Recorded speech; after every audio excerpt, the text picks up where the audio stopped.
Hello, my most amazing artists. So my geodes have dried, and as you can see, I did decide to outline them in gold because I didn't like the way the glitter glue was looking as much, but that's up to you guys.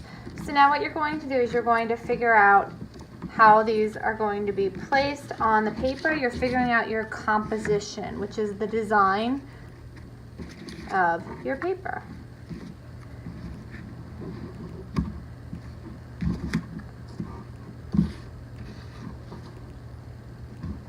Okay, so pretty much this is how I'm going to have it.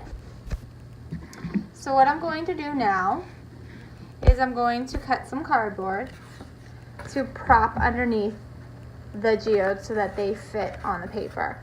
So I'm just going to cut random shapes. They don't have to be perfect. So I'm going to prop these up. I'm going to decide if I want them to be propped up with 2 or 1. That's up to you with the height. I think I'm going to do 2 on top of each other. So I'm going to glue them one at a time. I'm going to use my stick glue. I'm going to put the glue onto my cardboard, stick it on the paper. Then I'm going to do the same thing with my next one, making sure they're on top of each other. And then I'm going to put glue on that last cardboard piece and stick my geode on top of that. Make sure the cardboard piece that you're using is not bigger or longer, should I say, than your geode, because you don't want that sticking out. So for example, I wouldn't use this piece for here because you can see the cardboard and you don't want to. Or I could cut it smaller. So I'm going to go ahead and glue all my geodes onto my paper now.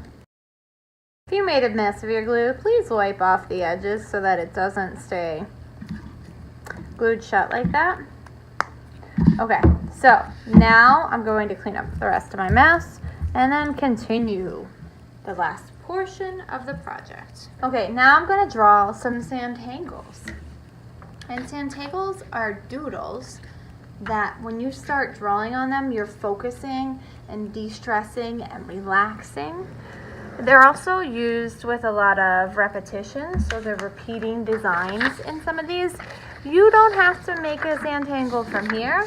There are 2 packets for you to look at for examples. You can create your own Zentangles or doodles, but what you're going to do is in the areas that you have left, and you can do this in pencil first if you would like, or you could do it in Sharpie, but if you do it in Sharpie and you make a mistake, you're stuck with your mistake, which is okay with Zentangles because it's doodling, so nobody's going to know you made a mistake unless you tell them.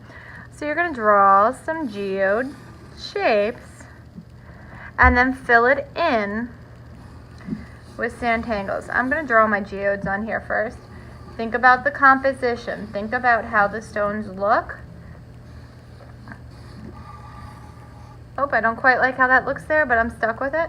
You can have some going off the edge of the paper. You can have some skinny ones. It's up to you.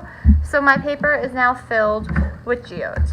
So now what I'm going to do is I'm going to do the Zentangle designs from this packet or ones that I create on my own and fill up these geodes. Now you can have more than one design in the geode or you can have just one. It's up to you. But you want it to look nice, and like I said, you can do it in Sharpie first if you would like, but if you don't feel comfortable in doing it in Sharpie, you can then do it in pencil and go over it later. Also think about using different Sharpies. Ultra fine point might be better than just the fine point. So I'm going to go ahead and fill in the rest of this space with my Zentangles.